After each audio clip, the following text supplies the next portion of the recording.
for making us part of your day. All episodes now available on Apple Podcasts, Spotify, and YouTube. Two very, very special guests here today, Eri in Japan, Fallon in Houston. Good afternoon to you both. It's been a while since our paths have crossed many, many moons ago at the Cheesecake Factory. Eri, Fallon, how are you guys? Doing good. Hi, Ken. Hey, what's going Doing on? very well. Yeah, so well to see you guys. Happy to see you guys. Fallon was like, I'm not doing the show without Eri, vice versa. So I'm like, I have to get both of you guys together some way, somehow. We made it work, and here we are. You got 2 for 1. For sure. Eri, living in Japan, working at Nike. I mean, what a job. I'm jealous. How did that come about working for Nike? It was, Nike now, 8 years or something? But I came to Japan now almost 10 years ago, actually over 10 years ago.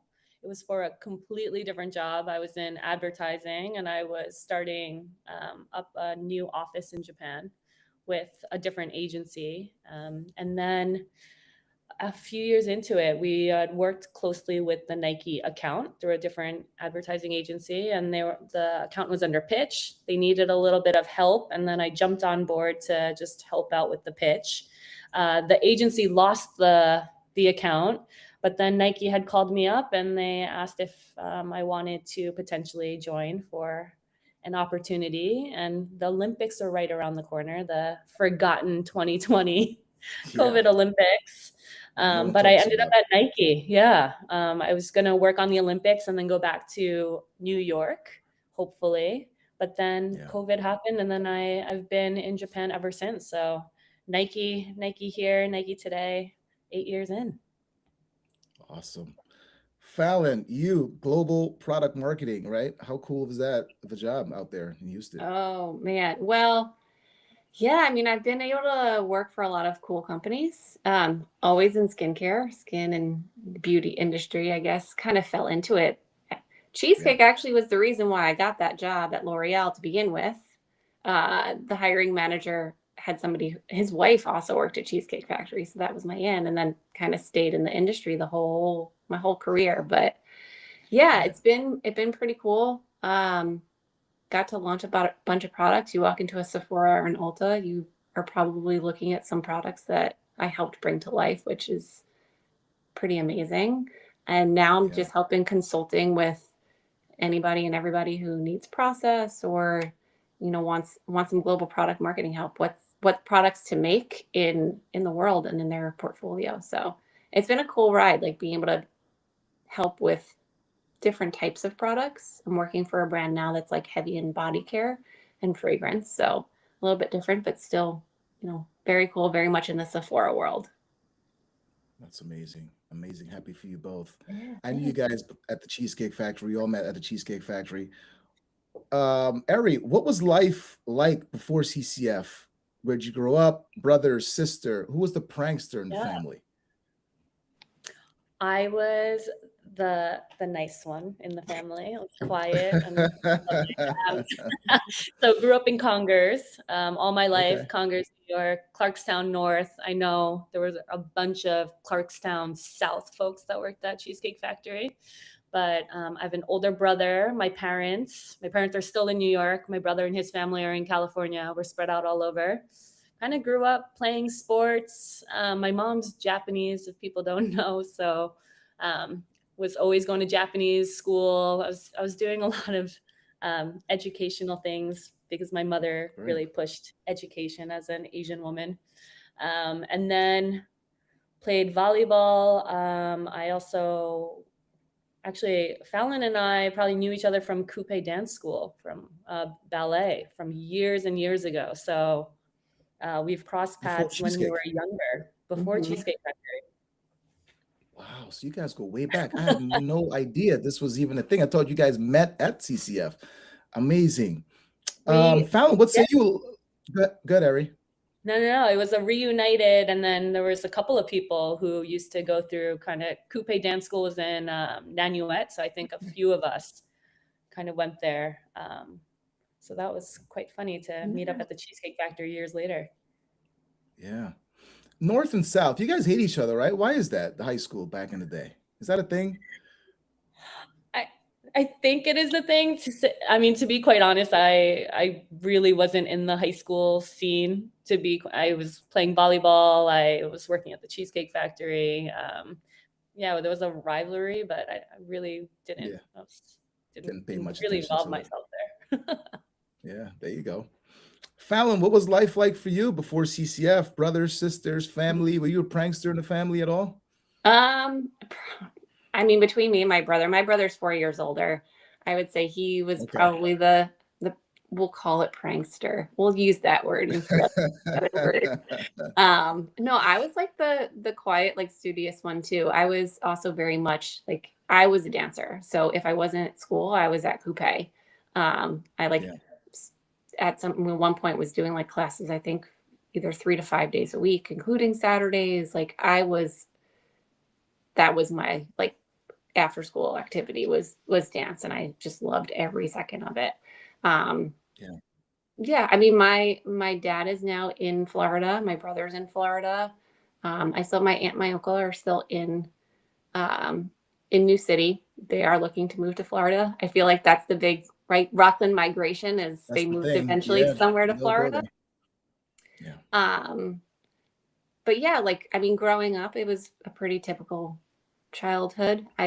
Sloatsburg Elementary, and then Suffern High Okay. School. So I did not partake in the Clarkstown North South rivalry, but I think Suffern also versus Clarkstown was a pretty big thing. Pretty But big I thing. mean, like I went to summer camp. I knew a lot of people that were at North, South, Nanuet. So from like a young age, I had kind of friends all throughout Rockland County.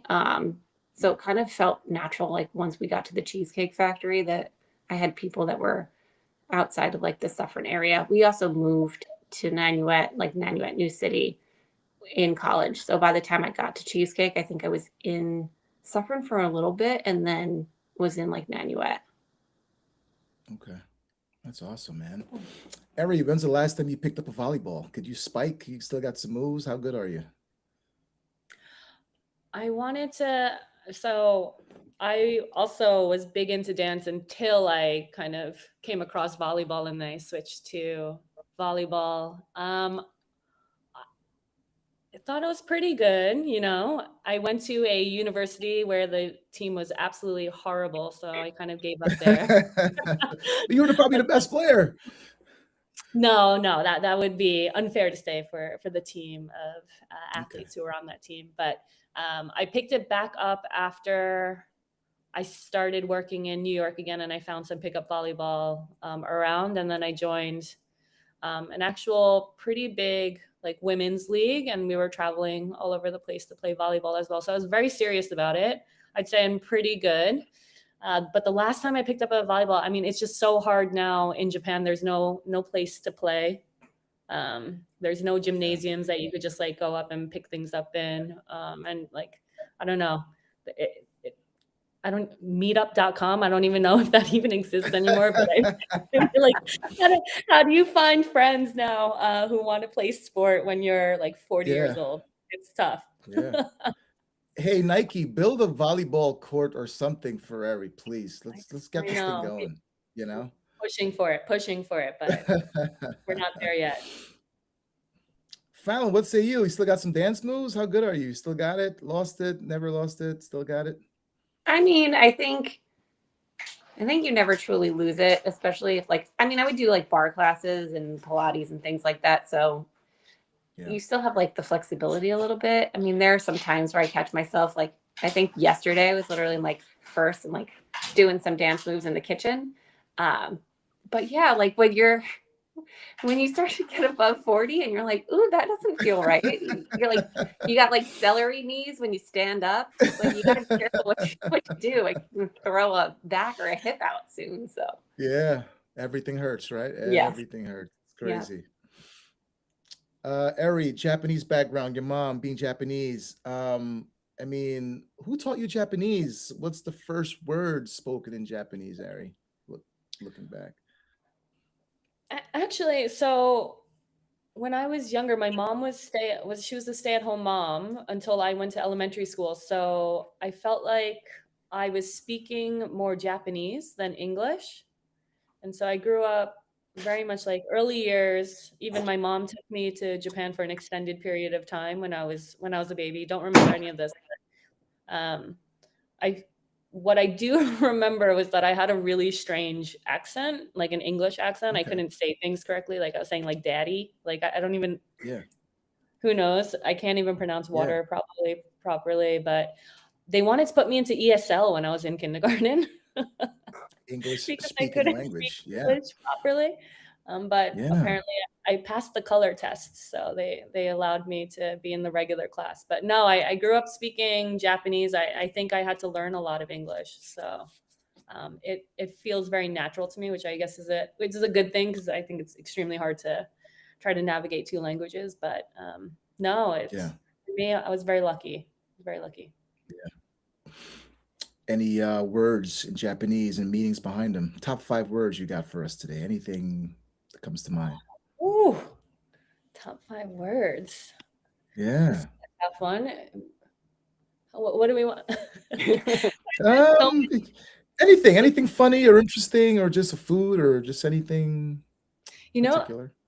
but it's so funny, right? Because when you're like, oh, sushi, everyone's like, oh, sushi, or you're like, Yeah. konnichiwa, arigatou Yeah. gozaimasu. That's always a thank you. Konnichiwa, hello. Oyasumi nasai, good night. Otsukare sama desu, which is something that if you're in the office in Japan, you always say otsukare sama desu to anyone that you see. Okay. And the favorite word, daijoubu. Daijoubu, everything's going to be okay. All good. It's Everything's gonna daijoubu be is okay. like a word that you could just throw around all the time. When someone's like, how are you? You're like, daijoubu. Do you need any help? Daijoubu. So Wow. there you go. Just a few Amazing, words. Fallon. Can I just Fallon, say, how's your well, how's your I how's your have, Japanese, Fallon? You ever it's thought speaking it? I no, mean, no. But can I just say, like, the yeah. first time I like realized, do you remember that I realized Yes. Ari was Japanese? I don't remember where Yeah. we are anymore, but she was on the phone talking to her mom, and you only speak to your mom in Japanese, right? Right. And Yeah. I like looked and I heard not English. And it must have been like Erica or somebody I was with for Laura Koch. And I looked and I'm like, what is Ari speaking What is a happening? different language right now? And we were like, you're Japanese. What are you doing? And she's like, I'm just talking to my mom in Japanese. And we're like, you're Japanese? Yeah. I mean, didn't think anything of it. And then I was like, that's one of my favorite stories. The time I found out Ari was Japanese was speaking Yeah. to her mom on the phone. Just It's on like a crazy. random day. It wasn't anything special, but Yeah. We might have all been in a car together because I do remember Erica and Koch being there as well. I mean, and I we remember were in all cars of a your lot faces. together. That We first, were. yeah. That's amazing. Do you get those weird looks, Ari, like back in the day? Because you look Caucasian, right? Like no, like I Mhm. couldn't tell. No one could tell, right? You got like weird looks back in the day, and like now. I feel like people think I'm Canadian because at least that was the thing when I was growing up. They're like, "Oh, you don't really look American." I definitely don't look Asian. Maybe I'm starting to look a little bit more Asian now because I've just been in Japan for so long. Yeah. But now they're like, "Oh, are you Canadian?" I'm like, "No, I'm half Asian." But I do get a lot of weird looks. It's very helpful in Japan as well. I have a lot of cab drivers who love to be my friend and they love to talk to me. And I have really fun conversations with taxi drivers, Uber drivers, because they're all shocked. Yeah. But no, I'm like, I feel like I look more Japanese now than I did, but I guess not. Yeah. I think Do you people look speak okay. English out there as well, or is that English a thing over there in Japan? I feel like in Tokyo not as, there's more English than before, but I still feel like Japan has a lot of work to do in terms of just like using English more often. I mean, it's such an island nation and it really Yeah. sticks. Like people don't, if you compare to China or Korea, some of the other Southeast Asian countries, I just say English is not as versatile in its usage here. Yeah, for sure. Do you use it at work? Amazing. Emily? I just like knowing, like Yeah. having international partners that we would obviously always have English conversations. And I know like in the office, like local market, you would be speaking your local language. But I wonder if like, is Nike, do they have those international relationships? Like, do you speak English at work or are you mostly speaking Japanese? So it depends on kind of the role, but I'd say overall, I was really pleasantly surprised how diverse the Nike Japan office is. Almost everybody can speak English, like a good level of English. There's a few who obviously maybe if they're in sales or if they're working very internally, they don't need to. But Nike also does a really good job of having interpreter. Like we have in-house interpreters as well, so you could always just get people to come in and sit in all the meetings and transcribe or translate for you. And I'd say maybe 50-50 usage of Japanese and English. But if I wanted to speak English all the time, my team would be completely okay with it as well. So I'm very fortunate. I don't know if I'd do really well at a company that only spoke Japanese full time. Okay. Very Yeah. good. Very cool. Any other language besides Japanese, English, Ari, or Spanish at all, or no? No, I'm scared. You're going to ask me to say some words here.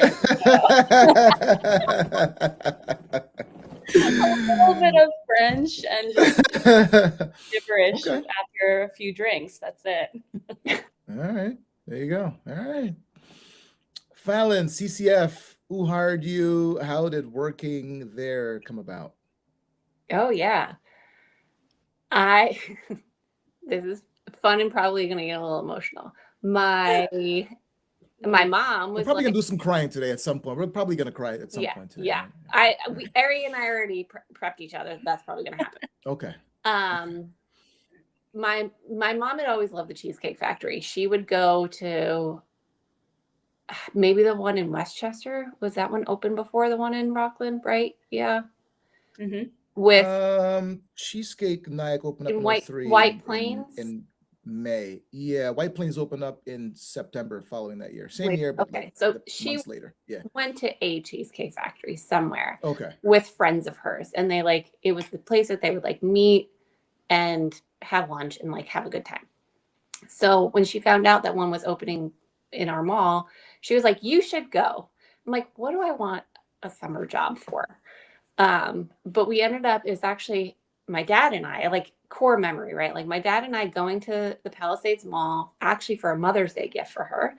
And they were taking applications. And I remember like, because I was literally in like flip flops and like a tank top. I'm like, this is so inappropriate to be going in and like interviewing for a job. And the restaurant wasn't open yet. So like the opening team was there. And I don't remember his last name, but his first name was Kurt. I'll never forget. Was like hiring. I had no experience doing anything.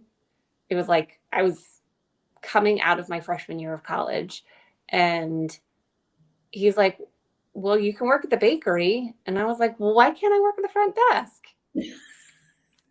I wasn't cool enough. I don't know. Yeah. But so I was like, that's fine. And like, that's how it came to be. And I remember like sitting in what's now the Apple store, maybe. I don't know. I haven't been there in a while. As like the training, like wasn't actually a store yet. And like doing the training there and like learning about cheesecakes and how to plate and make whipped cream. And then all of a sudden I was like, this is pretty fun. And yeah, that I spent 2 or 3, different stints there doing different things. Yeah. But yeah, it was wild. By the way, Never forget you were a fantastic baker, like amazing baker. Like really good at besides you and Ashley- plating and whipping that whipped cream. oh my God, you and Ashley, you guys were like machines back there. Shout out to Ashley, by the way. Love Ashley. Fantastic. Yeah. Fantastic. She's still with the company, by the way. We work together in White Plains. Oh, Yeah, it's a big still, hug, yeah. love her. She transferred there, and I transferred like a week later. So it's just 23 years Amazing. in. I can't get rid of her. She can't get rid of me. So that's where we're at right now. Ari, what say you? Who hired you at CCF? How did that come about? It was a pretty casual process, if I remember this. I remember walking into the Cheesecake Factory. Yeah. I think maybe I was leaving for dinner with like some friends. And then I think it was Mike Ritchie who like chased after me, and he was like, "Hey, would you want to work here?" And I was like, what do I need to do? And then he like went to the bakery and just got it was like this one paper, and he's like, all right, fill out your information. And I was like, okay. And then I think he called Paul over, and Paul was like, great. Oh, front desk, great. And it was like, when can you start? And I was like, what's happening? And then I think I started like 2 days later. But I was kind of looking for Wow. a job because wanted to make some money. And then everyone everyone was working at either Abercrombie or Hollister. I think BCBG was also a popular spot that everyone was picking up jobs. And then I saw that no one from my high school was working at the Cheesecake Factory at that point yet. So I was like, okay, I could work here. And so I took the job, but I think it was Mike and Paul. And then I think Juan was Wow. there. The characters That who were OG crew. OG crew. Yeah. Rest in peace, Mike Ritchie, man. I know. Gone but never forgotten. Yeah. So Ari, you were at the front desk. Fallon was Baker. And you guys met up, right? How was that? Like, oh my God, I know you. We work here together. Oh my God, this could be great. No. That's not how it happened. Let us tell you how I actually went. This girl right here. You want to tell that story, Ari? No, you go ahead. I'll probably exaggerate a little bit, but the green tickets and white tickets. It was a white ticket, wasn't it? I don't remember. Yeah. It was a green ticket. No, it was a green ticket because I was super annoyed. Ari's got a stack of green tickets somewhere. I mean, she's got a stack of green tickets all over in Japan. Like, can I have those green tickets back? It's a green ticket shortage right now. I'm just kidding. It's some night, and like when we first opened, that restaurant was busy. It was like 2-hour waits or more, and people were waiting. Wild. It's like towards the end of the night. I'm sure it was me and Ashley like getting slammed in the bakery. By the way, like whenever a manager would come, you'd be like, please don't come in and help us. Like, just let us do it. Yeah. And we only make it worse, right? Make it worse. They try and I like appreciated it, but just we'll get out of it, especially like when you got self-proclaimed dream team back there. Like we would just get it done. But then all of a sudden, this one comes up and is like, can you make me? It was was it? Sorry, it wasn't you. It was Erica. Okay, Miss Erica comes over, hands, I think, like a stack of green tickets for everybody at the front desk because they work so hard. And because I'm covered in strawberry sauce, whipped cream, hot fudge, sweating. And they just look cute all the time. Like, it wasn't fair. I had to wear a hat all the time. And she comes over with this stack, and it's like the ice cream, it's fudge ice cream sandwiches, it's the strawberry shortcake, it's all of those ice cream desserts that, like, it's not putting a piece of cheesecake on a plate, and it's not, like, putting something to go. It's like, I got to scoop out 3 scoops of ice cream that's so hard. In those old, I don't even know if they make that like brownie sundae anymore. The 2 like brownies that I got to cut from the tray, heat it up, whipped cream. Like it took a minute to do, and it's a stack of green tickets of all of those. And I remember looking like, absolutely not. There's no way in hell that I'm making these for these girls right now. And I like remember them. Who do you think you are that you could ask me to make this for you? I'm drowning over here, and there's nobody left at the front desk. But that's how we became friends. To add on to that, I think Well, yes, a few of us were quite spoiled by Boy, the riches of the green tickets that were being passed out. But it was a really tough shift trying to get those 4-hour waits of those people. Greeting and seating and the bathroom checks were, pretty wild, at least for us at the front desk. I remember specifically, Erica had that curfew that she used to leverage as remind everybody that she had, yes. She had to be out by 9 o'clock because she was the youngest one, and she had to go home and study, of course. Mm-hmm. That Erica Pomerantz, huh? We love her. We love her. And I remember she went to Mike Ritchie and was like, I demand dessert. And I also need them before I leave. And I remember Erica and Mike both went up to the bakery. And I distinctly remember Fallon and Mike, like Fallon reaming into Mike, being like, you cannot do this. It's not fair. And Mike was like, I don't know what to do. And Erica's like, I need my dessert by 9 o'clock. I have to get out of here. I did yell at quite a few managers. Yeah. Wow. It was because I was crazy. passionate about making sure that those guests were getting their desserts.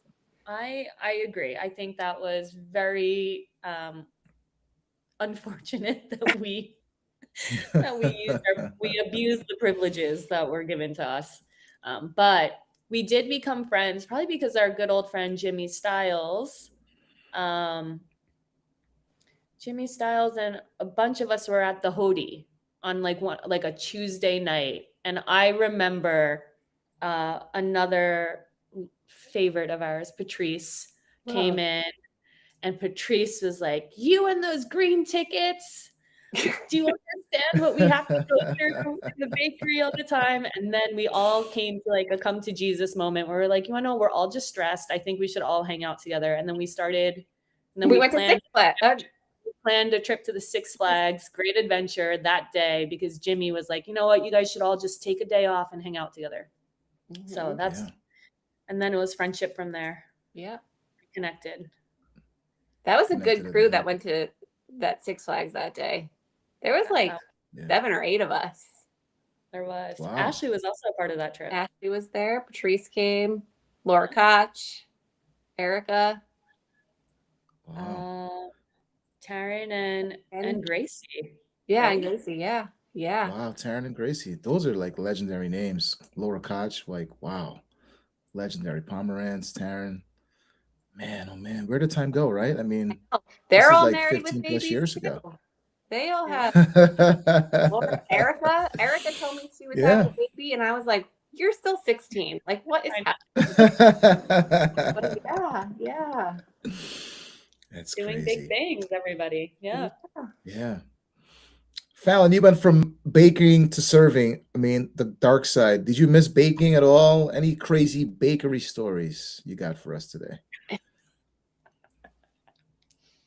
Any cheesecakes ever fell on the floor? You kind of like. Okay, I actually I saw a video literally last night, and it was a video of a girl sitting in a movie theater and was like, when they check the seats, and I'm knee deep in the Linda's fudge cake, and I and I go, when I get a kidney man, that's what I want to eat. I want to eat a Linda's fudge cake. And I used to, I don't know if I should say, I'll say it anyway. Like, you had to cut it, and there was it was like 3 fingers, and it had to be like a certain way. Yeah. And maybe I cut one a little too big so that the next one would be a little too small. So maybe I couldn't sell it. And oh no, it has to come home with me. That's so unfortunate. And so that would happen. Definitely would cut some of those, bigger cakes a little uneven so you could get a little bit at the end. I was guilty of pulling some of the Snickers off of the top of the Snickers as it was going into the cooler before it made it to the floor. So yes, I definitely took some, cheesecake tax, right? Like it's a little bit of a labor tax. You want me to bring it from the freezer to the thaw cooler? I gotta make sure that it's good for the guests. There you go. All about guest satisfaction. Love it. Yeah, Love it. yeah. Love it. There was definitely a few cheesecakes that we were like, oh, that just doesn't look like it's good enough to sell. Let me just put it off to the side and I'll have it for lunch, maybe. There you go. Yeah. Ari, from hosting, were you in the bakery? Then you went to serving? How did that work? How did that come about? No, I think they got sick of us in the front because we were getting a little spoiled. And so they're like, I'd go. I You're probably remember making too much at some point. You were probably making too much money hourly. Oh, actually, no, exactly. That is what happened. You're right. There was a movement of everyone was making too much hourly. And so go pay your dues and become a server. And so I went straight into serving probably after maybe a year after being at the front desk. Okay. But no, serving was fun. I mean, it was crazy, but I will give props to the onboarding for the servers. I think, rarely now do you get to maybe go in depth into every single recipe that was there. Like you understood how all the food was made, you were tested on it. So I will say that was pretty advanced for kind of training just part-time staff, right? So Yeah. that was serving kind of changed everything. We started making a lot more money. I mean, the money was good at the Cheesecake Factory. Oh yeah. Yeah. Back then, we made a lot of money back then. Yeah. Yeah. Yeah. That got me. I didn't have to have a job during college because I would be there like in the summers and then on breaks.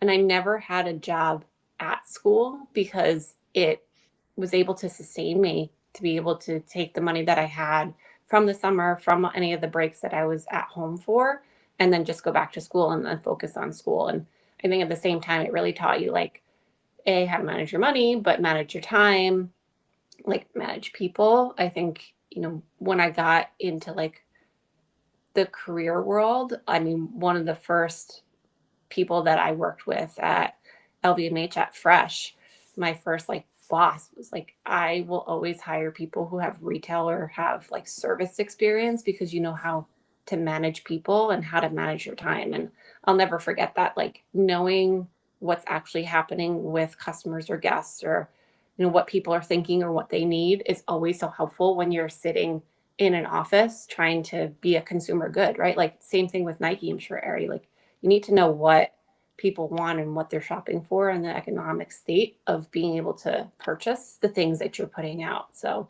it's, I think, really helped me throughout my career too, just remembering like what it's like to be on the floor serving people 4 more tables. They've waited for 4 hours, right? And so you want to make sure that they're having the experience that they're expecting to have at the Cheesecake Factory or anywhere they choose to spend their money.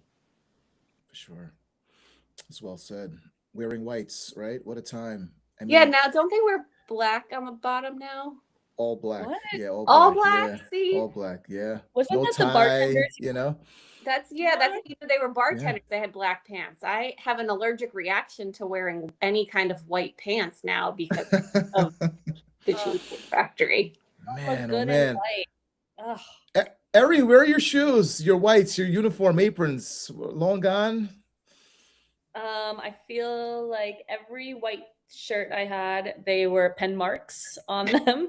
And then the bleach just didn't work anymore. So I think those are long gone, thrown out. I had some horrific ties. Those are never want to see those ever again. Actually, probably the pants too. I mean, there's stains all over them, like absolutely horrific. And then balsamic vinaigrette smells that you can't get out. Gosh. Everything. I feel like I always went home with like whipped cream. I'm like just. Yeah. I wasn't even in the bakery, and I had like whipped cream on like all of my sleeves. So hard to keep clean, right? Wearing whites, doing the job what we're supposed to do. Oh yeah. Or when you were marrying ketchups. Oh, those are the worst. By the way, was that the worst side work ever? Marrying ketchups or dressings? Which one? Dressing. The worst one. I think dressings. Same. Dressings for sure. Yeah, for sure. Ketchups, you can kind of figure out how to do it without getting it all over you, but yeah. dressings. Oh, I remember someone dropped at the very end of the evening when we were about to just like close everything up and we are going through our final check. Someone dropped the tub of balsamic on the ground and it went all over the place and splashed onto all the other dressings. And we were there for Oh. like another hour cleaning that up. Ugh, Man, oh man. That nightmare. cooler Fallon, just got so nasty though. Like the dressings cooler yeah, was always, that's why it was so bad. Like you start off just all over the place. Ugh. terrible. Where's your whites, Fallon? You still got them anywhere? Throw them out? Long gone. Like I said, I literally have an allergic reaction to white pants. So like I had to get rid of Hmm. them. No, I'm Yeah. sure that there's like tie somewhere, but like Gary said, like they're covered in dressing and whipped cream and it's just not, I think like let that be in the past. I still have my pins. I still have the West Nyack opening pin. I still have my D2C pin, and they're like in my jewelry box because it's still jewelry. It's still something that I hold dear to me. So still have them going, but yeah, like the day-to-day stuff, I don't think I need those anymore. Gone. I Yeah. have the apron. I think I have an I- apron. You know what? I do have a couple of napkins Yeah. actually, because I would Same. just like you Napkins. have them in your back and you just pull them, go home with them. I definitely have napkins. They've made it. Definitely have a checkbook. A check presenter somewhere. Yeah. Eri, who was your favorite manager back then? And favorite cheesecake you loved? Oh, favorite man. Listen, we were such a dysfunctional family. I think that we loved and hated each other at so many times. Like Jim was, I think when because Paul was only there for a bit before he went to King of Prussia, I believe. And Mhm. then we had Mike, we had Juan, we had Andre. Maribel was there at one Belle. point. Then Jim came, and then we had Steve, and then, everyone, butt heads with many people because it was stressful working there. And you were, the customer was always right, even if they were saying horrific things to you. I will never forget. Yeah. I was walking a guy and his family back. They waited for like 3 hours, so I get it. They were very upset. We took them to, I think, like 104. I'll never forget this because he was so upset, and he had 2 daughters with him, and he like came at me and he's like, this place is absolutely terrible. He's like, it's because of people like you who work here who don't have a college education. And I was like, excuse me, what? Yeah. And so I said something to him, and Jim overheard it, and Jim was so mad that I spoke back to him, and we got to a huge fight. And I think Jim kicked me out of the Cheesecake Factory. But later on he called me and said that he was very upset, and that I was like, oh, so I'm not fired. And he was like, no, get your ass back in. So I feel like those types of interactions happen quite often with management as well. I have a soft spot for so many people, and everyone is like, I don't have, everyone has a very fun memory. Like Weissach, Eric was fun. Yeah. Good memories all around. Yeah. Everyone is awesome. Yeah. What say you, Fallon? Favorite managers back then? Favorite cheesecake? Oh, Eri, you didn't answer the favorite cheesecake. What was your favorite go-to cheesecake you loved? To be honest, I'm not a big cheesecake person, so I was Okay. the one that was like getting the like probably the strawberry shortcake. Okay. Fallon's like, I hate those shortcakes. Oh my God, the biscuits and the ice cream. The biscuits. But I just never, what Yeah. I couldn't understand, like my brain couldn't wrap around. It was the same biscuits as the chicken and biscuits. So like, I why would you want to use that? Like you have I couldn't separate the two. And like, I'm also a chocolate lover. So I'm like, why would you get a non-chocolate dessert? Okay. But I'm with you, Ari. Like, I'm not a huge cheesecake fan. I Anything- was like Linda's fudge cake, but like OG Linda's fudge cake, yes, so good. I feel like there was an Adams that we Adam's used peanut to butter order, fudge cup ripple. Yeah. Yeah. Yes. Very good. Yeah. Very good. and then we did the strawberry shortcake without the biscuits. I remember that one, Mhm. and then we were piling up those desserts. That's The awesome. chocolate chip cookie dough was my fave. Chocolate chip cookie dough. Yeah, they Of took like- it off the menu. They brought it back. That's pretty good. It's pretty good. It's pretty Yeah. good. Fallon, what say you? Favorite manager back then? I mean, that's like asking who's your favorite Yankee, right? Like Okay. that's hard. But I mean, I think Ari said it best. Like there were definitely, I think every manager there was very special and I think looked out for their team. So like when I was in the bakery, Eric took care of me. Eric was from day one. Wysocki was like, whatever you need, however you need to do it. Like we need to jump in. Mike Ricci, same thing. Um, Jim, I mean, I would do anything for Jim. Jim knew that too. So like Jim is one of my favorite people, humans in general. He also Yeah. took very good care of me. Like my mom had knee surgery and he would like let me take food home to like take care of her because obviously she wasn't like cooking and I'm here working. So he made sure that we as humans were taken care of also, which I really appreciated. And in turn, like I would do anything for him. I remember there was one time like I was working in the bakery. He was short somebody at the front desk. He said, "Can you go home, change into whatever black outfit that you have and come back and work?" And I'm like, "Give me 20 minutes to get home and change." And I Yeah. didn't even think twice because I knew that if he needed me, like he wouldn't ask if he didn't actually need it. And then I know like if I needed something, I could go to him. But I mean, even like you said, like the laundry list of managers that were there really cared about their staff. I mean, I'll never forget too. And back to I used to yell at a lot of managers. I I got into it with Mike Blue, Oh, Mike who Blue, rest in peace. Yeah.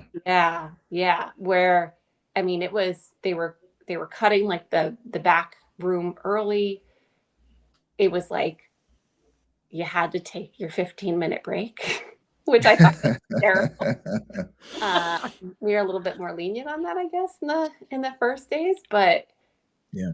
that I was like, I'm not gonna clock out for 15 minutes to come back and do my side work when I can do that in 15 minutes and then leave. And then I don't want to stay here longer. And I remember like yelling at him, telling him, just because you don't know how to manage time doesn't mean that I should suffer. And I felt so bad after that. And I apologize. But it was like he was just trying to look out for the team and like the staff. But he was also one who would do whatever you needed to do and, run to a table, run food. Like I think it's also a lot of the managers who started out as staff too, because they knew what you were doing. Like, Ken, like you were on the floor, Yeah. you know what Yeah. staff is going through and what they need and don't For need. sure. And Yeah. even like you joked, like, yeah, let us, get out of the way so we can just do what we need to do in the bakery. Like there were some managers who definitely could get back there and help us out and like really get us through the things that we needed to get through versus just standing there going like, what can I do? How can I help? And like just kind of being. Yeah. But I mean, I don't think it's fair to ask us who our favorite manager is. There were so many greats. There are favorite moments attached to every single manager. There's some funny moments as well. Yeah. Ari, any crazy serving stories, any cheese mirrors that you've had recently or back in the day? What comes to mind? Remember when you had that table of like 20 people and they all wanted separate checks? Because I did. Yeah, that's just the worst. Yes. Cheese mares, I'm glad to say I've graduated from having cheese mares. I haven't had one in a decent amount of time, but okay. I mean, yeah, the separate checks, obviously the Sunday, the Sunday brunch crew is always wild. And then I think we mentioned it earlier, like the people who used to stroll in at like midnight on a Saturday night, and we weren't really able to kick people out. I remember I think I had a table once that sat there until past 3 a.m. Wow. And I think they left probably like 10% because I think they were sitting at 101 hidden the entire time. And finally, I think the cleaning crew came in and they were like, "Oh, you got to go." And they're like, "Oh, we didn't know it was so late." But always. I did drop a whole tray of drinks on a table because someone, a child decided to take the glass. Reached over and grabbed it. Yeah. and the Yeah. entire thing went tumbling, and it was Coca-Colas everywhere on the entire table. They were all drenched, and had to comp that entire meal. But that was the fun Man. one. Wow. What say you, Fallon? Any cheese mares, recent memories back in the day? Anything that comes to mind? Not too often, but every now and again, it'll remind me that was my life. And so, yes, I do still have cheese mares. I think that it wasn't the worst, but one that definitely stands out. It was like shift 13 out of 11 days. It was like when we were Yeah. banging out doubles, and I forgot to put in the table's appetizers, and it was like the app's favorites. So it's the one that took Oh, 20 it takes minutes. forever. I Oh. still even have that. And like, what? Who thought that was Mr. David Overton? Why did you think that? It was like the foreplay Yeah. miserable. And I like literally had a panic attack, went into the freezer and like was hysterical crying. And I think that was the first time, maybe the only time I ever actually cried at work. I was like Yeah. so overwhelmed. I felt so bad. They were so wonderful about it though. They were like, don't worry about it. I think Jim was there at the time. And I was like, this is just too much. It's too much. Yeah. I can't work this much. Yeah. Wow. Yeah. Relationships throughout the years. I mean, Ari, what kind of relationships and friendships did you develop working at CCF? Oh, I mean, my favorites, I'll say, because I was working there during high school as well. So I feel like my last few years of high school, because I was spending so much time at the Cheesecake Factory, like the Cheesecake crew just like became my family. So again, like Fallon, Patrice, Erica, Taryn, Koch. I feel like that was the crew that we were hanging out with all the time, and continue to. Again, I mean, there's so many others who have been a part of that family, and feel like I learned a lot about life working at the Yeah. Cheesecake Factory. Yeah. Going back to when I started, it was like Danielle, Robbie, Joanna, Whitey, the Fernandos. Yeah. You had Tabia, you had Pete behind the bar, and Martha. Like you just had like the crew who were just like teaching you about life as you went along, and I was just like blown away by Yeah. everybody.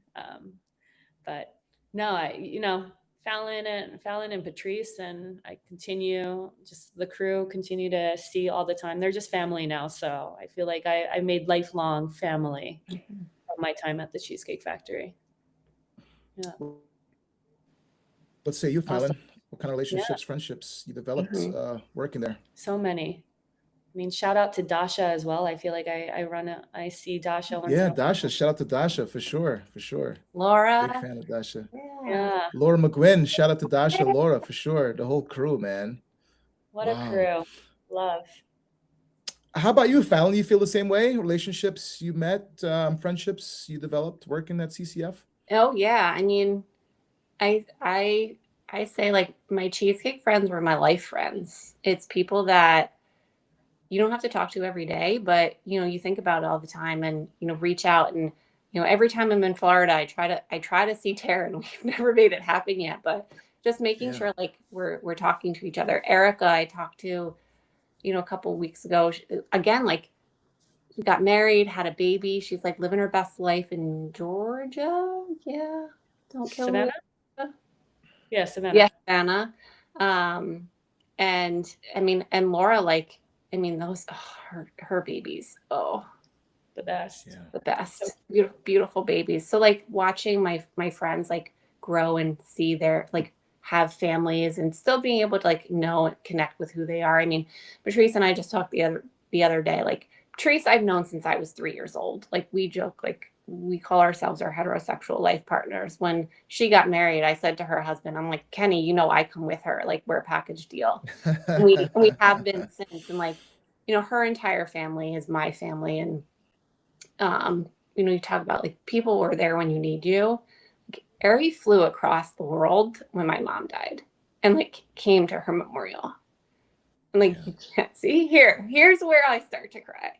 And like Yeah. Laura was there, and like it's people who you don't have to talk to every day, but they're there for you when you need them. And that's Yeah. who Ari is. And like Patrice obviously was there, and it's just really great to know that you have those people that you can rely on when you need them. For sure. Yeah, I mean, working there 23 years now in, it's just like people like yourself and Ari, and the list goes on, right? Like I just can't. It's like a family you never really wanted, but you have anyway, and it's just they're just Yeah. there. You know, Yeah. like you can't get rid of them ever. No. You know, You've been in through the times, trenches. dark times. Yeah, and like you said, like not speaking to you guys in 15 years plus, and it feels like yesterday. You know, we just got off a shift and we're just chatting now at home. Yeah. You know what I mean? That's what it feels like. It's just amazing camaraderie we've had, love, hate, whatever the case may be. At the end of the day, we still love each other. Yeah. Yeah. And that's the kind of relationships and friendships we all developed over the years working at CCF. Speaking of Patrice, your friend, your dear long friend, trip to Vegas, the Venetian. How cool was that? Yeah. Backstreet Boys. I mean, hello. How Yeah. was that trip? Memorable? What was that like? That was trip of a lifetime. We tried to, we were like, Ari, like, do you know, want I to tried. come? I tried. I couldn't. I mean, Patrice and I have always been Backstreet Boys fans. I also did love NSYNC. She was BSB for life. And Yeah. we had seen them once before. We were supposed to see them. COVID hit. They rescheduled it. It was up in Connecticut. So we like spent a weekend there or a night over. And like, it's just one of those things. Like Patrice and I spent our like childhood, like dancing to all kinds of music, pretending to be TLC. I was always Left Eye. She'll tell you that. Like I always had to be as a lefty, I felt like I had the right to be Left Eye. Okay, there you go. But we would always have that. Like music was always part of things that we would do together and like things we always loved. And we are very different. Like, and she'll say that too. Like she played sports. I didn't really play sports. I was the dancer. Like she would love coming to my dance recitals. I would love going to, her softball games and basketball and watching her play. But we're also just different people in that sense. Yeah. But we always had that moment where we loved each other and like we're sisters, we're family, like we're there for each other. But I turned 40 and, it was whatever it was, like 40's fine and great. And I, love being in my 40s now. And I saw that they were playing at the Sphere and I said, and she actually sent me a note. She's like, we should go. I'm like, no, we should go. We absolutely should go. I'm going to get the tickets. We're going to do this. Like she has, she has 2 sons. She's got a lot of going on in her life. Like she also needed this moment. So I got really excited. I got the tickets. I figured out we did the after party. We literally partied with, I touched AJ McLean from the Backstreet Boys. It was ridiculous. I definitely was living my best life of Backstreet Boys. Yeah. But I'm like, don't worry about anything. I'll just tell you the flight to get on. I'll take care of the planning and all of that. It was for her 40th birthday, a couple of months afterwards. When they say it's a life-changing moment to be at the Sphere watching the Backstreet Boys, it truly is. Yeah. It was incredible. And for me to be able to spend that with her after 37 whatever years of friendship, just, living life, but always being able to come back to each other and being there for each other when we needed to.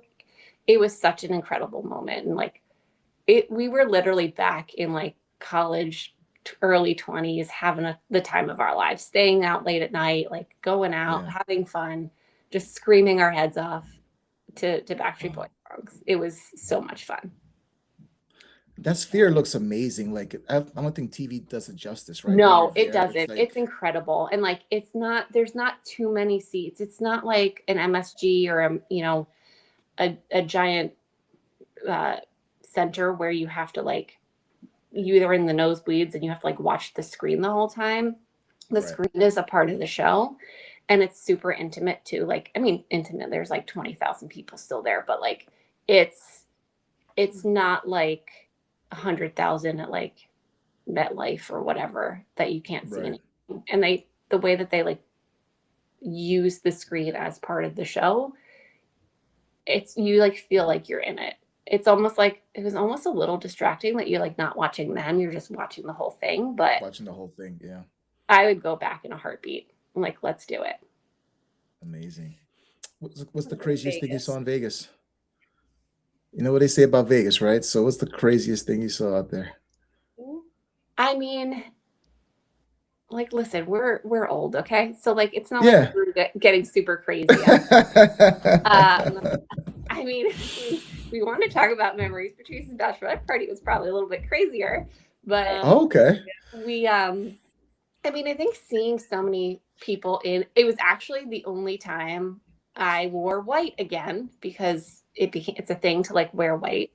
We wore our matching top like Backstreet Boys head shirts, and but to see so many fans like in white at even at the after party like screaming their heads off for five guys from like 25 years ago.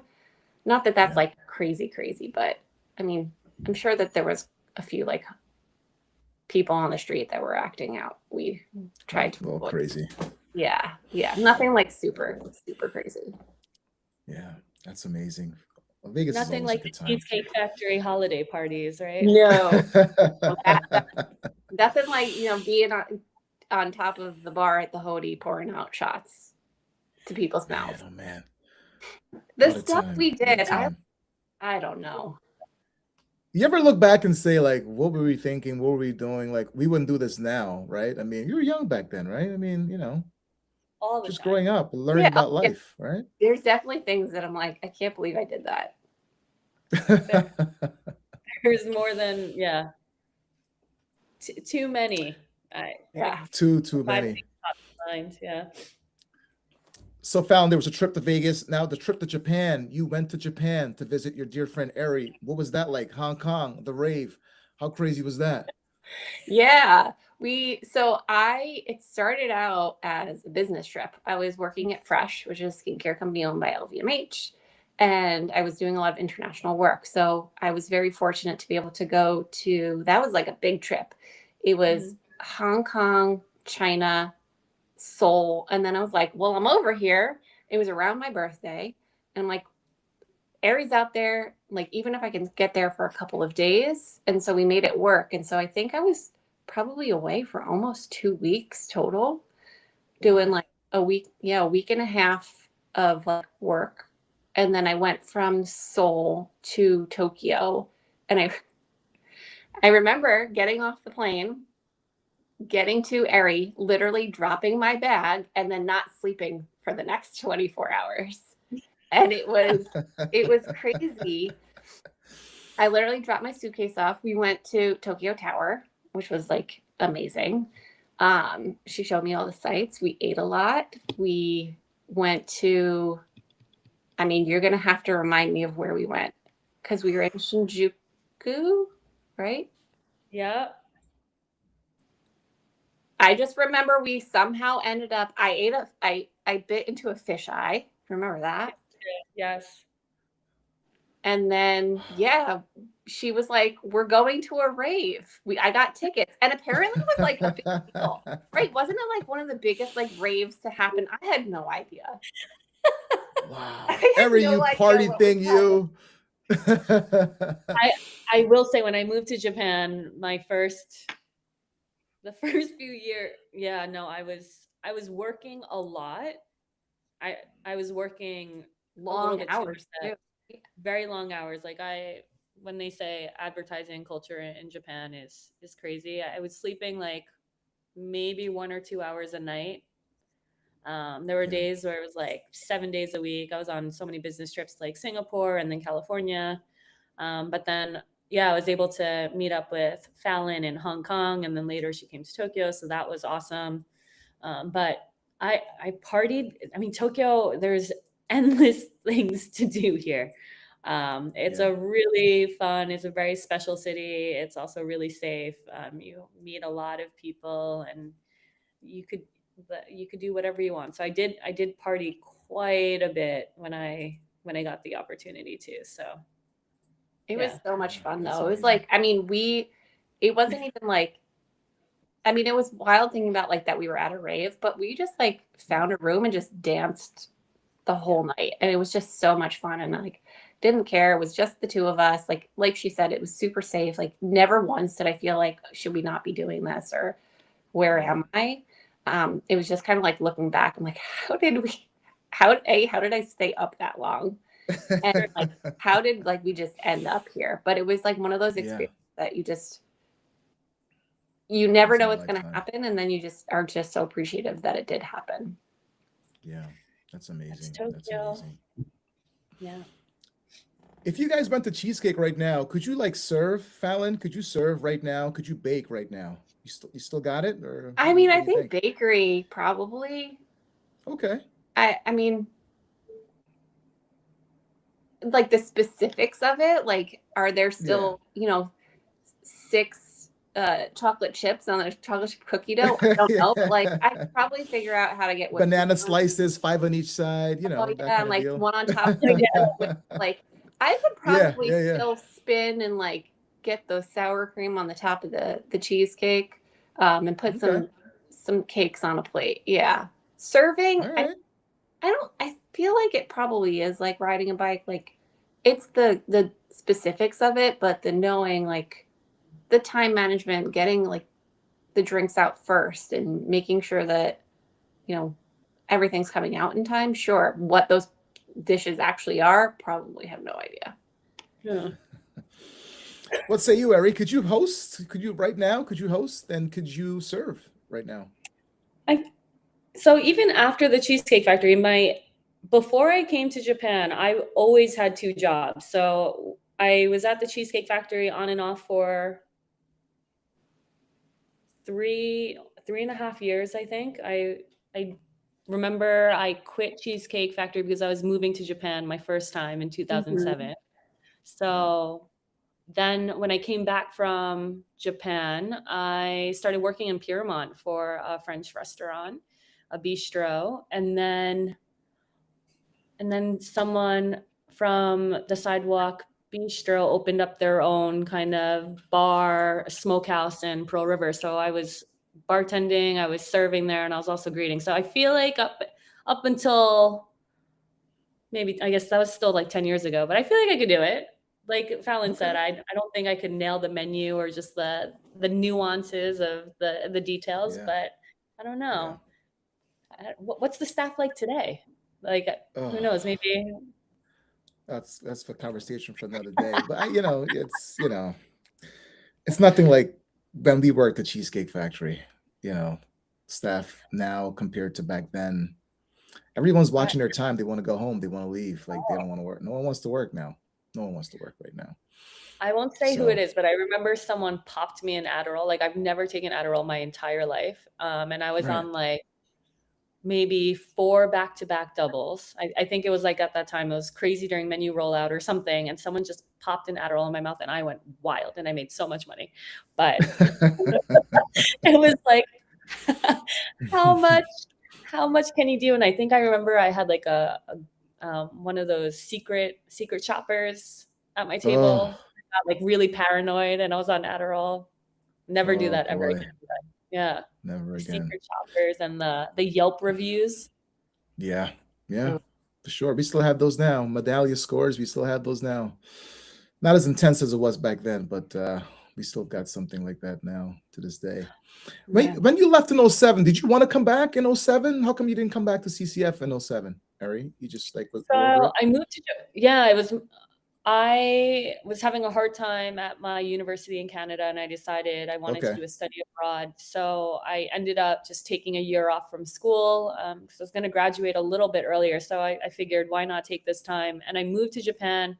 And then when I came back from Japan, I feel like Cheesecake Factory was in a completely different stage in like 2000, Okay. like end of 2008, 2009. I feel like Right. the crew that I was there with just wasn't there. I know Fallon was Right. picking up a couple shifts here and there. Exactly. So, Yeah, I was yeah. there only on Saturdays for, I think because I started working in 2006. Yeah, like September of 2006, and I still worked on the weekends there. And then yeah, I would start to like every other Saturday.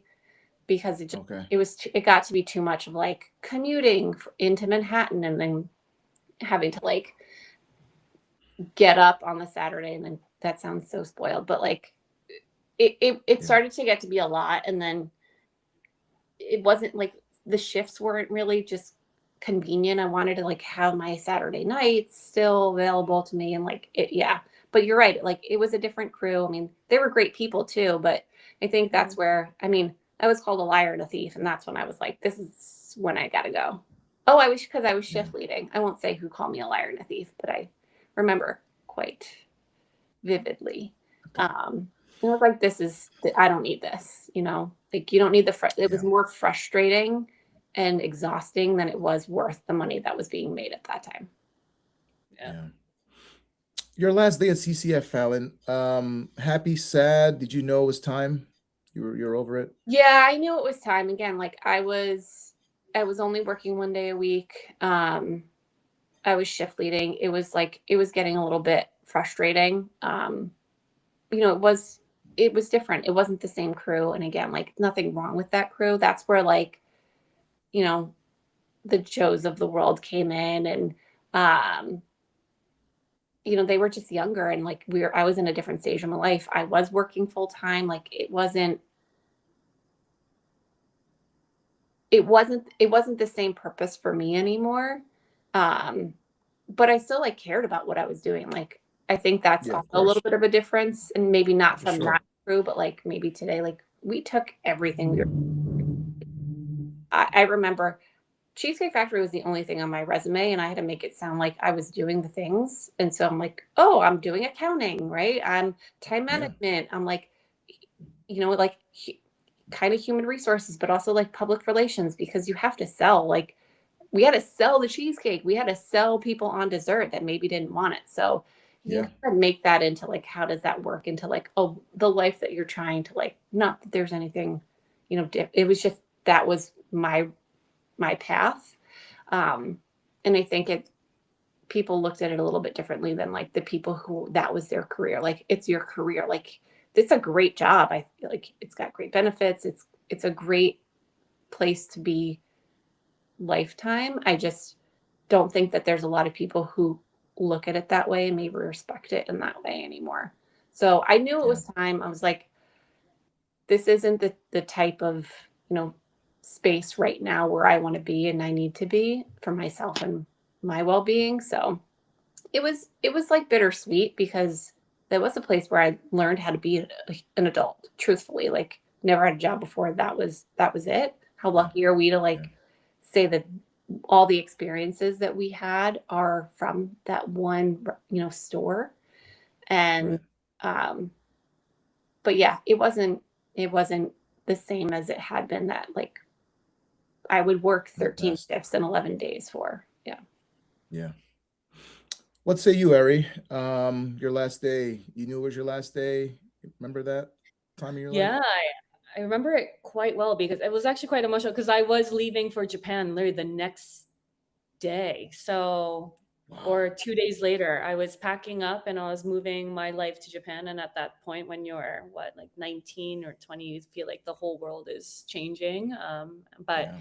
no, a bunch of people came out to, I believe there was a goodbye party at Bruxelles. And so it was really nice to see it. Lots of tears, lots of Yeah. tears, lots of bad drinks. But no, it was a nice farewell, and we had a really decent crew at that, like the first couple of years. At least when I was there, I felt really lucky with the people that we worked with because everyone was just like legends. There were aces. There were so many funny characters. So no, a bunch of people I got to say goodbye to, and I also felt like that was like the closing of a chapter. So it felt good not returning. Um, but Yeah, back in no, '07, like if you came back, it wouldn't be the same. So you're like, yeah. why mess up a good thing? You know what I Mhm. mean? Just leave it the way it is and just move on. Yeah, Cheesecake gave me a lot of just skills, and then I going to a smaller bistro, it just Yeah. felt the better way. No more cheese mares, because at that point it was Yeah. like we were just dreaming Yeah. about cheesecake all the time, Yeah. just delirious. Mhm. So here we are. Yeah, what a time. What a time. You guys are both Yankee fans. Fallon, Ari, both Yankee fans, love our Yankees or pinstripes. How did you become a Yankee fan, Fallon? That just happened by happenstance, or it was just I one of those things? Yeah, I think I was always a Yankees fan. Both my parents were from the Bronx. They'll never let you forget that. Yeah. And I think that that was just like ingrained in us. You know, my aunt would always talk about how, you know, she would go to Yankee games. Um, and so I think it was just like in my blood, to be honest with you. I remember I would when I was going to summer camp, day camp at the park, shout out. We would start to do like day trips, and one of them was to Yankee Stadium. And I just remember falling in love with the game again. And like, I remember Paul and me on the outfield, and like we were sitting right near him. Like, I'm like, yeah, this is my team. This is what I want to go do. And I think between them, that and like before we started really going, I hadn't been to that many games. And Okay. then I'll never forget when Jimmy Styles asked me one day if I wanted to go. And I think that was like the beginning of the end of like every Friday. Sorry, can't work on Fridays. Yeah.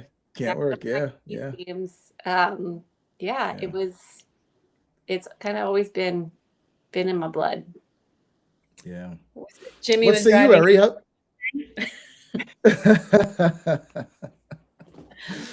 How'd you become a Yankee fan, Ari?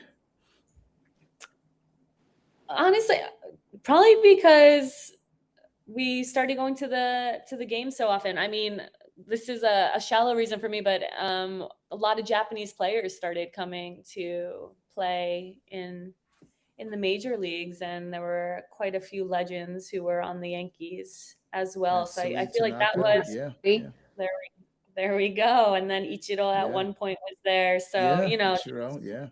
I feel like that was my way in as half Asian, rooting on those Japanese players. But no, I feel like Jimmy and Fallon would invite me all the time because they had so many extra tickets too. So it was just like a fun summer Friday activity to just be up there watching the game. And I mean, the old stadium was incredible. I mean, I miss that place. The new stadium, I don't know what, I haven't been there in forever, but I have really great memories of just all of us tailgating too in the Bronx and watching the game, and then the Yeah. Ford Mustang on the way home, and we're all squeezed in there. Yeah. Like Yeah. sardines. But no, so many people, like you would run into so many Yeah. cheesecake folks also who are going to the same game, and we'd all meet up at the bar across the Sure. street. So it was good times all around. Hmm. Yeah. Billy's across the street. Yeah. Fallon, what say you? You prefer old Yankee Stadium or new Yankee Stadium? I mean, that's hard, right? Like, there's so much history in old Yankee Stadium, but I feel Yeah. like they're working on all that, all that history in the new Yankee Stadium. I think from, personally in like this universe, probably, oh, that's hard too, because we had a lot of games at old Yankee Stadium, second to last row, all the way up at the Yeah. top, Yeah. you know. I think towards, when we went into the new stadium, well, I'll tell you, like, Jimmy Styles and I went to the first exhibition game against the Cubs in New Yankee Stadium when like Oh, wow. the tickets were like pricing from like the 60s or the 70s, whenever the first Yankee Stadium opened. And we sat like 2 rows behind home plate, which like $1 million to do that now. Yeah. And it Yeah. was just such an experience. And, the energy of that stadium now is, I think, a lot different from when it first opened. So I feel like, Sure. I mean, I had a lot of great memories in the old, but I also had a lot of great memories in the new. And like, I got to bring my husband to Yankee Stadium for the first time. Like, now he's a Yankees fan, and Yeah. taking over the tickets from Styles. My parents would go, so we would go every Friday, and like being able to have those memories with my parents too has been really great. So I think from a memories perspective, probably new, but that's a hard because there's been so many great personal memories and then great like New York memories at each stadium. Yeah. I even got, when I was working at Fresh, because Fresh is a company that was founded in Boston, but it's based in New York. And so there was, one of the like moments we were having, it was like 2015, 16, somewhere around there. And it was, born in Boston, raised in New York. And so there was a Red Sox Yankees game that I coordinated through like our Yankee like rep. Shout out to our Yankee rep. I don't remember what his name was, but he was fantastic. And I was like, let's get like a bunch of tickets. We sat right in front of judges' chambers and like holding up signs. And like, it was just such a great time, even to bring like my personal experience from having season tickets at Yankee Stadium to like my work space. Yeah. So that was a lot of fun too. Like That's anytime I amazing. can get a work trip to Yankee Stadium, See? I'm like all in. I'm like, Sign me up. sign me up. Let's do it. Who's some of your all-time favorite Yankees? I mean, you have a couple of them, right? Top 5? You have a top 5? Yes. Top 5. Okay, well, like Derek Jeter, obviously. But like, are we talking? So we're talking all time? Yeah, all time. Yeah, all time. Oh, I mean, I got to put Roger Maris in there just because you gotta. Home run record. Yeah. Yeah. Mark Teixeira also up in there. I know. Tex Mex. Tino, gotta love my Tino. I remember Tino.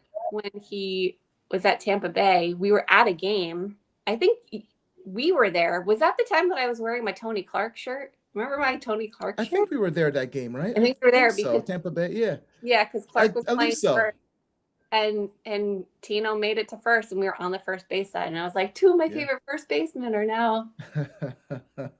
But yeah, Tino. I mean, there's so many greats, and they're like from all the different eras. So it's kind of like that's, who all time versus current, But you got to give no love for A-Rod, Mariano. Mariano. Mo for sure, Mo. I think that's like the shirt I wear. So like I wear a lot of Yankees gear down here, and Astros fans.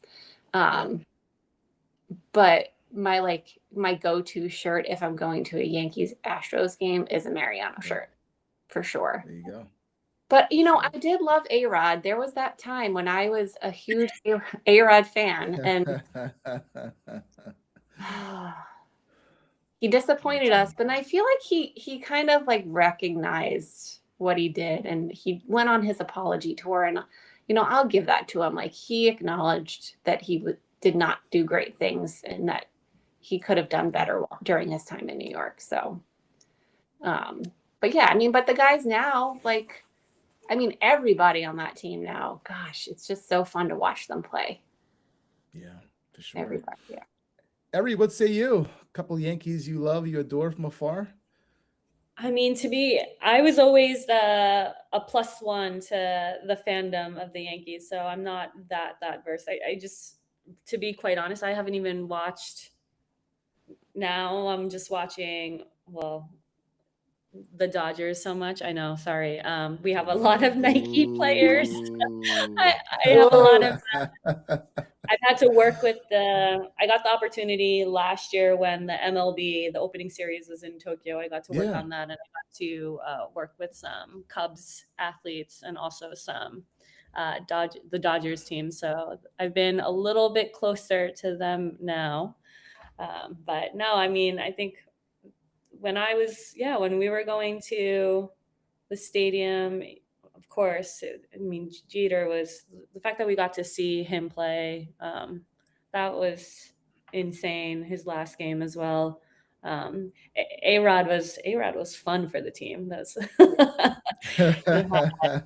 Jorge, you had Mo, you kind of like named everybody that just like comes to mind. Again, I was always a Matsui fan, just to Nick Swisher was a lot of fun, actually. Oh, yes. He had a great act too. Yeah. Yeah. Sure. Nick Swisher. That is for Jesus. Johnny Damon, all those guys. Johnny Damon. Posada. Yeah. Oh, remember, man. Jacoby Ellsbury. Remember when we signed him? Oh, Jacoby Ellsbury. Yeah. Remember those him? eyebrows, man. And then he. Brett, remember, were you? Oh, you know what? I was there with my mom when Brett Gardner hit the inside the park home run. Home And run. Oh, you were Oh, there at that yeah. game. Oh, I was wow. there. I was also there for a Pandemonium. triple plays. That's where, like, yeah, that new stadium, man. Yeah, Yeah. Yeah. that's a great looking team. It was. We were there for some really great moments. I was there. I know, obviously Styles was there. Maybe Jared. I don't remember, Ken, if you were there Yeah. when we were playing the Mets and oh, what's his name? Dropped the pop fly. Arod hit the pop fly. Yeah, I remember that game. Yeah, I remember watching that game. He dropped it, and then yeah, I remember that. I remember that game. I remember That that game was for sure. wild. That was New wild. Yankee Stadium. Yeah, it's been a great memories, man. A lot of great players as well. Yeah, But Fallon, I mean, look, I mean, no titles since 2009, right? 16 years, this I drought. know. I know. When is it gonna end? We got so spoiled, right? 90s, early 2000s, 5 World Series. We got so spoiled. We got so used to winning, So winning, winning. spoiled. Now nothing in 16 years. I mean, are we ever gonna win something in our lifetime? When is that gonna happen, Fallon? I mean, we say, maybe this year. I thought, last year, but then we kind of fell apart. You know, it's really, that's kind of one of the things I love about baseball is it really doesn't matter until you get to October. Like it's Right. one good game, one bad game can really determine what the outcome's going to be. So I would say, well, maybe this Yeah. year.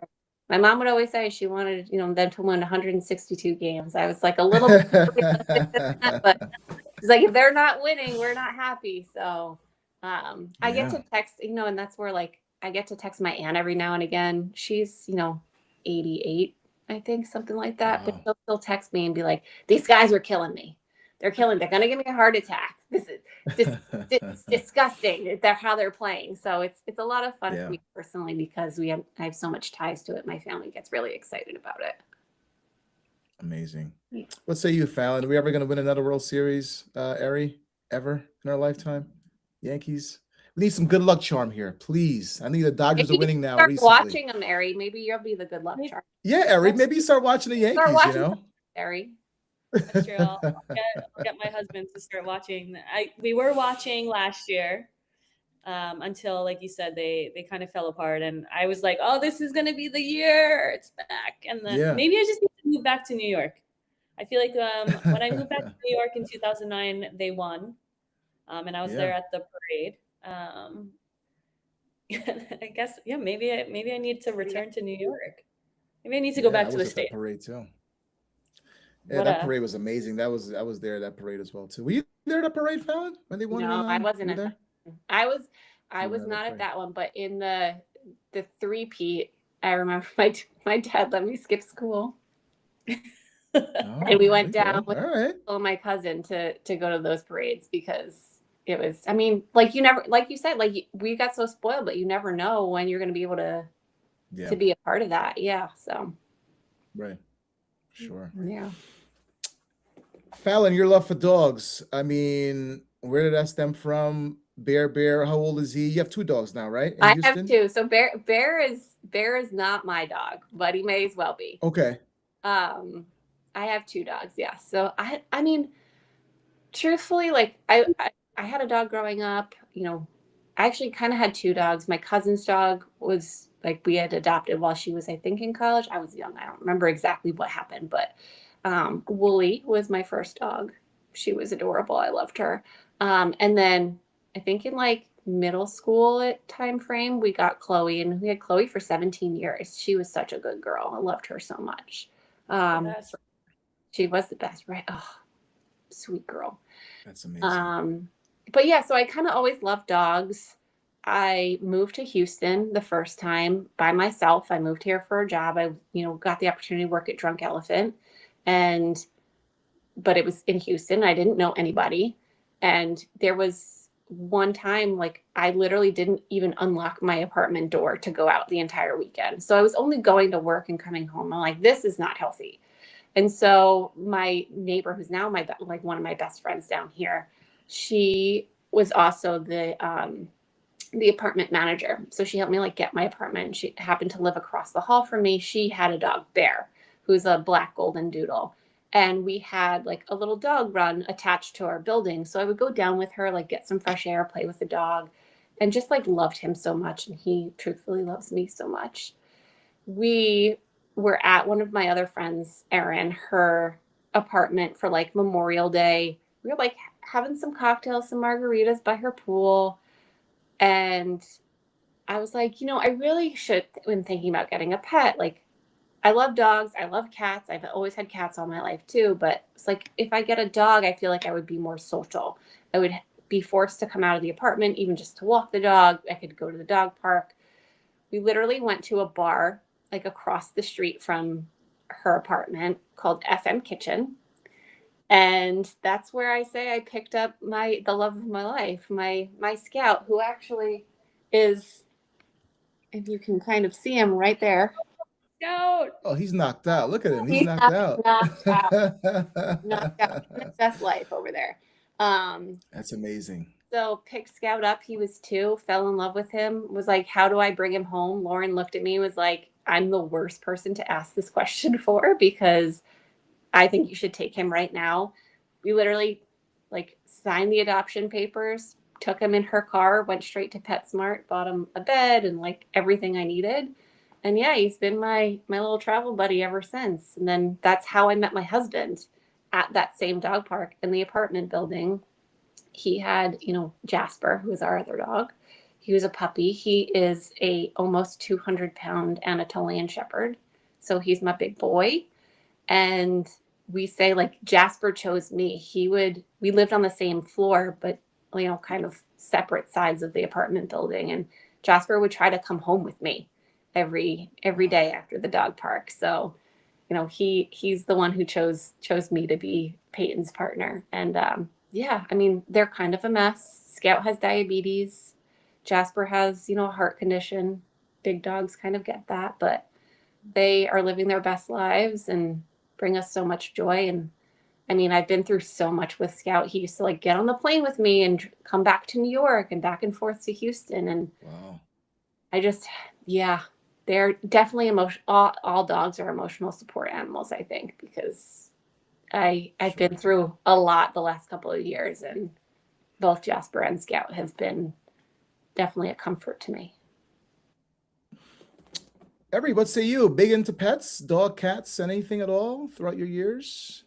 I've always had dogs. I'm a dog person, and I'm like really warming up to the idea of getting a cat just because, but we haven't gotten there. But no, I adopted a dog similar. I was walking after brunch. I found this shelter that was putting dogs up for adoption, and I walked in, and a little mutt of mine, Chihuahua, like Jack Russell Terrier mix, like jumped on my lap, and then I took him home that day. And but he's still in New York with my family. He's now 16 years old, 15, 16. Wow.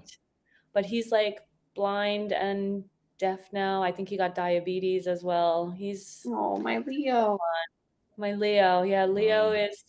I've had a dog. I had my dog Conan before that, who was a beauty as well. And then I'm in Japan, and I'm like, do I get one?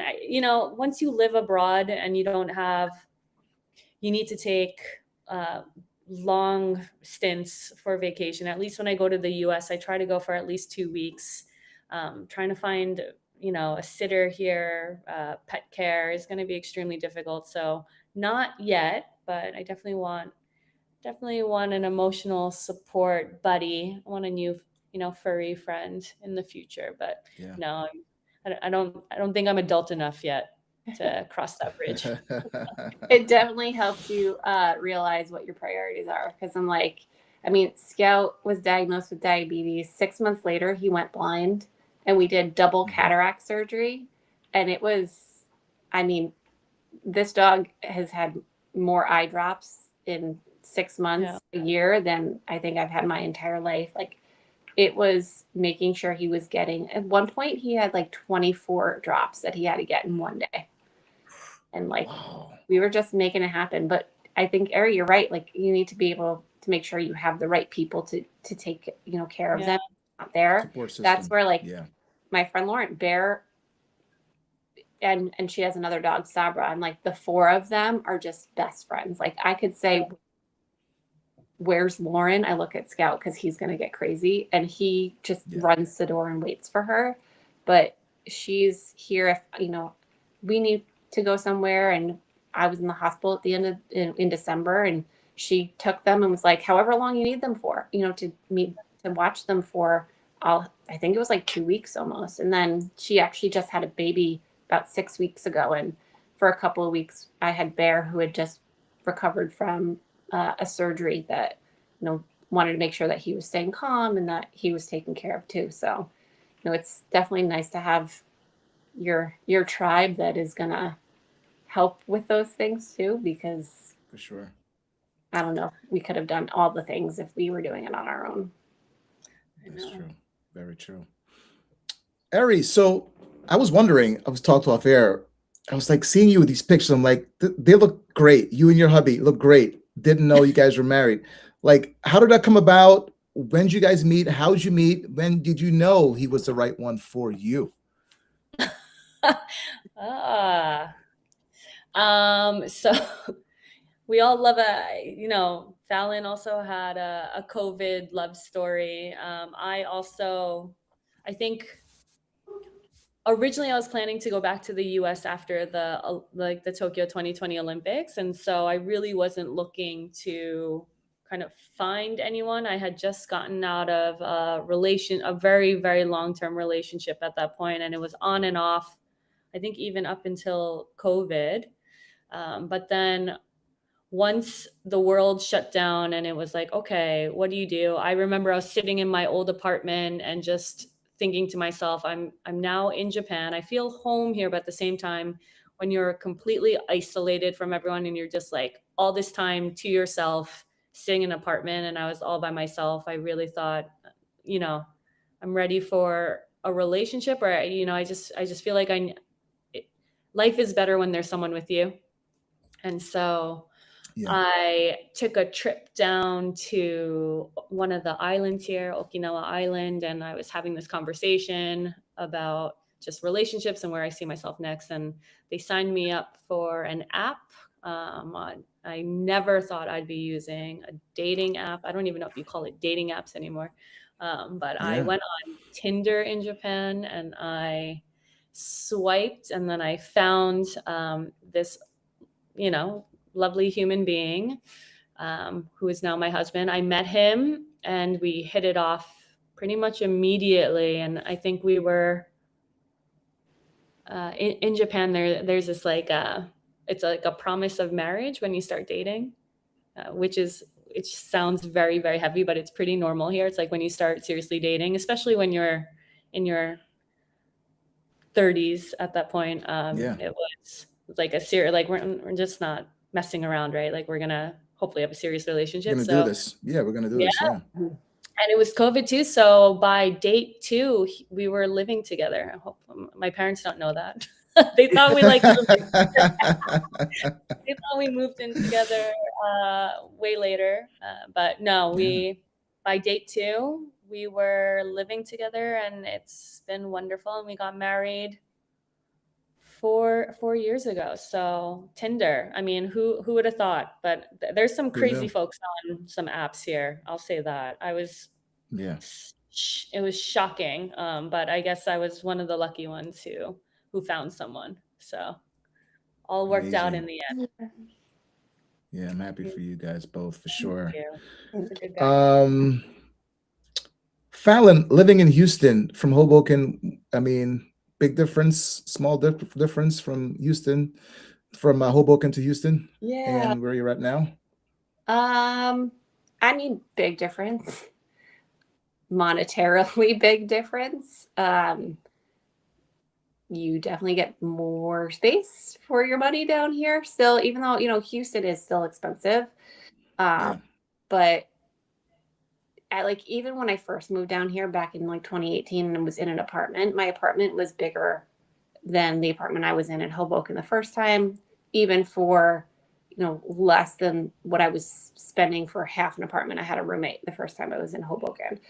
And, but it's, you need a car here. You need to drive everywhere. Like, traffic is insane all the time. public transportation isn't really as great as it is in New York. Like you can't just hop Yeah. on a metro here or a bus here. Um, things are so spread out. So like you could be 30 minutes and like into the outer loop and you're like still kind of in the suburbs. But you know, if you think about like equating it, like Rockland County to Manhattan is like 30 minutes, right? But like Yeah. you feel like you're still in it and it's easy and accessible to get to. 30 minutes, you're still in Houston.